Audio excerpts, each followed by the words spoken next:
Well, you will get Hare Krishnas in most towns, but especially in my town because one of their largest bases, headquarters, whatever you want to call it, temple, I guess, is not too far from here. And so you get them in the shopping street with usually a lot of books, which they want donations for. And I'm learning a lot about them more and more. I hear some contradictory things sometimes. I am still interested why you would give up your life and go chant Hare Krishna and other things. It's not just that. Is it an escape from life? Can I blame them for wanting to escape from life?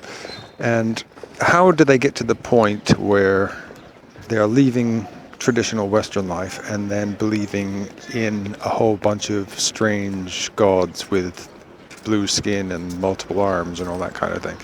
Or is that something they just have to take on board in order to be part of the group? I don't know. Let's find out. These books, it's about yoga, meditation. It's good about for stress.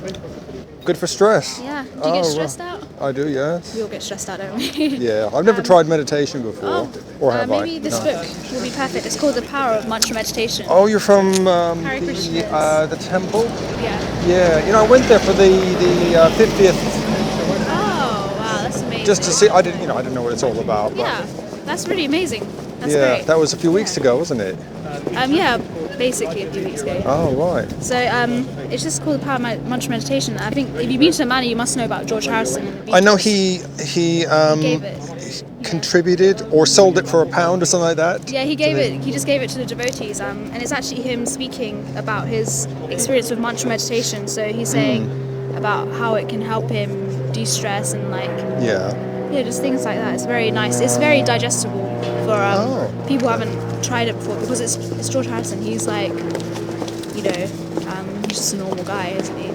Well, normal, but with millions of pounds and success. Yeah, exactly. And people are like, oh, I'm not a spiritual person, I'm not a religious person. But you saw George, who was one of the most famous musicians in the 60s and the 70s, and he took this on. It's a pretty amazing book. Have you been to Hare Krishna your whole life, or so you like into it? Yeah. Oh. Yeah, it's pretty amazing. So that's all you know. Did your parents adopt it in the 70s or the 80s? Yeah, and they did actually join when Prabhupada came. I don't know if you heard of Prabhupada. Yes, yeah. But they joined in the 80s. My dad joined in France. He used to be Muslim. And then they had myself, they had me. And I was just born into it, yeah. Oh, so they believed in different gods before they changed and believed in Yeah, my mum was Krishna. Christian and my dad was Muslim, so... How do you go from believing in God or believing in Allah and then believing in basically the Hindu gods? Well, it's pretty amazing. I think this religion it's for everyone. It's not like, oh, you have to be like this, you have to be this, you have to be this colour, or you have to have this qualification. You can just join it, and all you need to be is you have to be God conscious and. So it doesn't matter if you believe in Krishna or not. Well, you just have to be God conscious. So our God is Krishna, and so it's important. I think it's nice to meditate. This is called mantra meditation. So it's when you're chanting God's name. It's nice to meditate on something higher than yourself, because it gives you peace of mind and happiness. How can you do that? You see, I've never found that something I can really relate to because all gods in every religion are invisible, hidden, right? So how can you meditate or concentrate on something you absolutely do not know about other than your imagination? Yeah, that's a good question. That's a question that a lot of people ask, how can God exist if he's invisible? I mean, you can say how you're breathing, how you're breathing in oxygen, carbon dioxide. That's invisible. How do you know it exists? How do you know? Well, you can feel it. You can see the trees move. You can actually measure it scientifically. And air pressure. Yeah. But God is a bit different. It's something you can't see, though. You can't see oxygen. You can't see what's going on. How do you believe that the planetary system works if you haven't seen it yourself? Things like that. No, you can, because you could basically go and find a windsock and see the wind blowing in it, but God is a bit different. Yeah. I think God is something you have to experience yourself personally, but we're not trying to, we're just trying to preach spirituality, and I think some believing in God, it comes when you start to do certain activities like mantra meditation and meditation. You'll see that God is slowly coming into your life, and he's there's things called karma, Yeah. and you'll see in your life that he's coming in slowly. And we're not like trying to force God onto people. It's spirituality, and trying to be happy. Ooh. He needs a bit of calming down, I think. Yeah. Maybe a bit of meditation. Yeah. I'm sure that's a good thing that works, but I mean, there are other religions, I'm sure, that use similar things. Like the Christians would say, or the evangelicals would say, "Oh, that's the Holy Spirit I'm feeling." You know. So, how do you know? When we chant His holy name, so we call it the Maha Mantra, and we chant it. It's chanting God's name. It's like His name is non-different to who He is. If you understand what I mean. Yeah. So understand. So when you chant His holy name, you can feel His presence. And I think it's just a very magical experience, and it's something you have to experience for yourself. I can't tell you. I can't tell you to. No, you could be right. Blind It's faith. just, You know, I'm not telling people on the streets. You know, I'll just believe in God. It's blind faith. You know what I mean? You have to experience it yourself.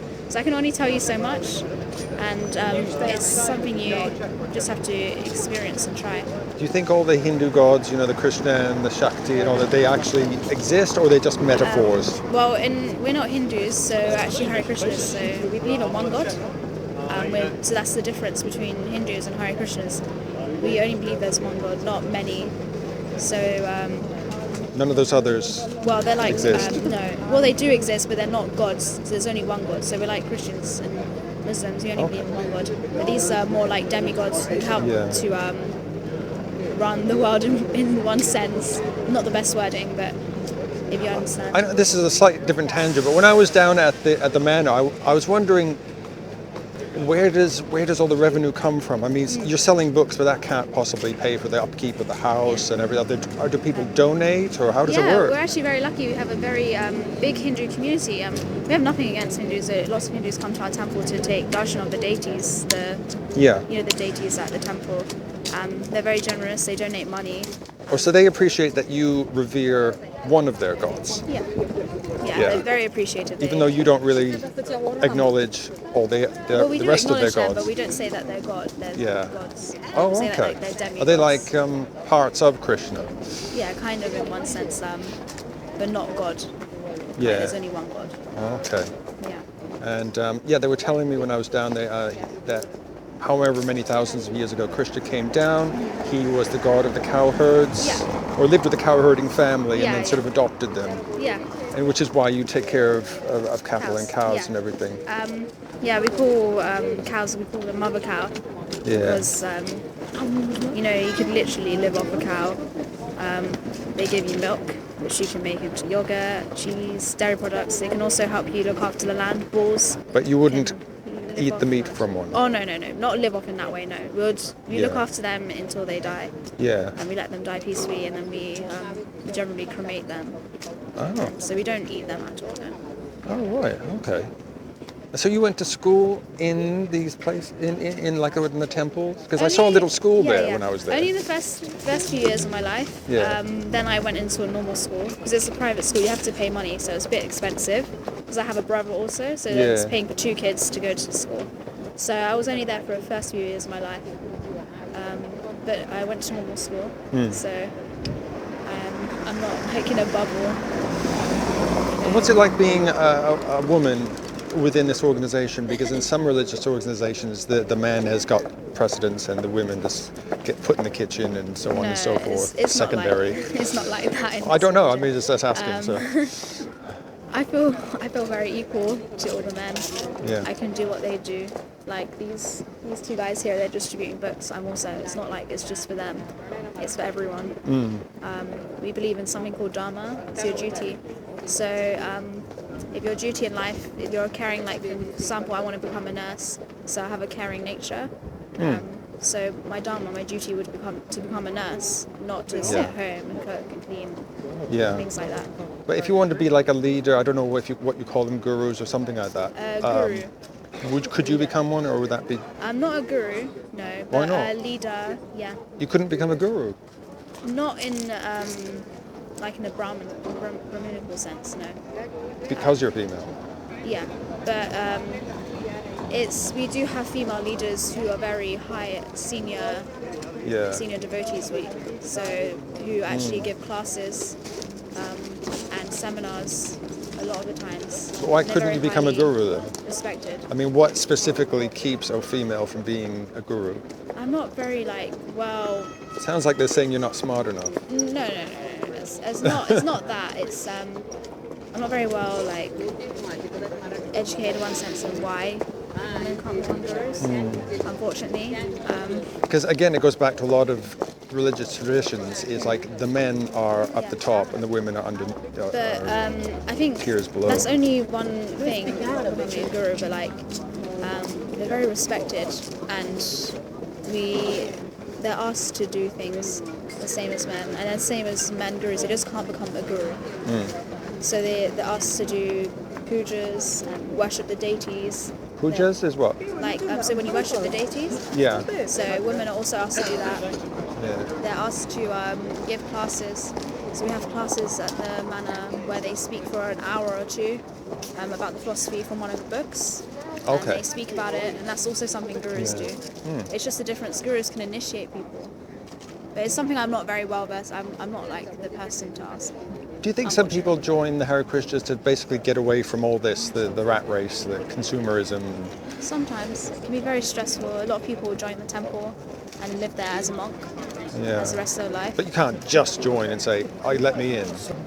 Yeah, you can join the temple. You have to do service. So it's cleaning the temple, maintaining the temple basically. That's what the monks do, and also the women who live there. They maintain the temple, go on books, preach. That's one of the rules you have to follow when you do live in the temple, because it's for free. It's essentially you're staying there for free, and you're getting fed. It's just maintenance. You're the one who started it all, Prabhupada. Obviously, I think you revere him quite a lot. I've seen there was several effigy statues of him in there. Was he just a man, or was he something more than that? Do you think that everything he said was absolutely right or absolutely correct? Do you know what a devotee is? So basically, the people in the movement. Like a disciple, yeah. Not even that, just someone who's in the movement, who's following Krishna and following the principles of the movement. So we call them devotees. So myself, I'm a devotee. So we see him as a pure devotee. So someone who's perfect. In one sense, he's come here. He's not a normal man, but he is a man. Essentially, he's a human being. But he had a lot of guidance from God, Krishna, and a lot of... What part of him do you think is perfect? His principles and his knowledge. Yeah. His knowledge. He wrote all these books. It's pretty astonishing what he did. He came 50 years ago. It's gone 50. Yeah. He came 50 years ago. He was 69, 70 years old, I think. And he came on a boat from India, which is a very long journey. He had 2 heart attacks on the way to America. And when he got off the boat, he didn't know whether to turn left or right. He just came here wanting to preach the movement and to please Lord Krishna. Yeah. He only had a few rupees in his pocket. He said in his diary, I didn't know whether to turn left or right. And when you think about that, you're like, well, how is it possible that he started such a big thing? So many temples, so many devotees. It's not impossible, though. It's not impossible, but how does a 69-year-old old Indian man come to such a different culture? He was buying things one time in America, and the woman said, it's $49, and he said, I'll do it for 30, because in India they have bartering. Yes, bartering. So he comes over and he says, I'll have 30. And I'll do it for 30. And she was like, what? He came from a completely different culture, and he started this movement, one man on his own. And he just came with the holy name, then the mantra. He came with this mantra meditation. And that's what made all these, and that's what it's just exploded in the 60s and 70s. And just one man did that on his own. Well, I'm sure he had some help. Yeah, from God. And in the first few months, it was very difficult for him. No one was listening to him. It was freezing cold. He'd never seen snow before. He was in New York, of all places. Why did he want to start this movement, though? I assume he was like a Hindu to begin with. So he met his guru in India, and his guru said that go and preach in the West, because it's not just for Indians. As you can see, I'm white. So it's for everyone. So his guru told him, go and preach. And he did it. Sounds like a recruiting sort of mission. Yeah, his guru asked all his disciples to go and preach, but Prabhupada, his disciples... So it sounds like Prabhupada's guru is the one who really started the movement, in a way. Yeah, well, it started hundreds of years ago. It's, in terms of it starting in the West, it started 50 years ago. But the movement started thousands and thousands of years ago. Is it? Oh, and it's right. only just come to the West 50 years ago. Yeah. By Prabhupada. Oh. And you're very happy in it, anyway. I'm happy. I think people are like, oh, your parents, you have to do it. You're like one of those people born into religion and you just follow it because you're born into it. Yeah. But I have free will. Everyone has free will. If you decided, Mom, Dad, I don't want to do this anymore. Yeah. I want to join another religion, or I'm an atheist now. How would they feel? I feel they would be disappointed, but I don't think they'll lock me in my room and say, you have to be in this religion, you have to do these principles. I think it would be sad for them to see as any parent. Has that happened to other devotees who've decided to leave? Have their parents just reacted in a certain way, or? I don't really know, but I think most people have free will, and so they want to leave. I mean, most of the time they do it when they're adults, when they're like 18 years old or 17 years old, so they can basically do what they want. And I mean, most of the times it's better not. Everyone has their own path in life, and they need to find themselves.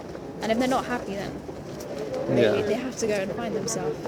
And I feel like I read this philosophy, I read these books, and I'm happy. You found yourself through the books? Yeah. Well, not I found myself, I found my Yeah. I would say you probably added to yourself because of the books. Yeah, added to myself, yeah. And I'm just happy, and I think that's the most important thing. Like, we're not here to force things onto people. We just, whatever makes them happy, makes them happy. Like, everyone has their own path. There's no point in trying to force things. All right. Yeah. Thank you so much. Bye-bye.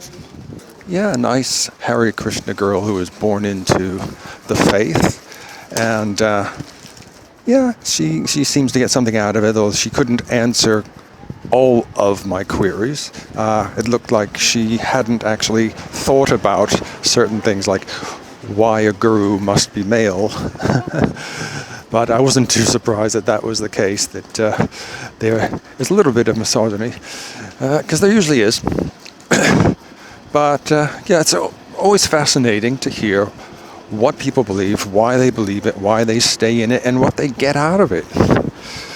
And I don't know if she's truly happy. She didn't look extremely overly thrilled to be out in the cold, because I've spoken to devotees before and they've said they don't really like coming out with the books. A bit like the Jehovah's Witnesses. They pretend that they're happy to be out with their watchtower and awake, but most of the time they're pissed off. So I like finding these similarities. Do they believe it? Do they really believe it? Or does it just keep them going? I don't know.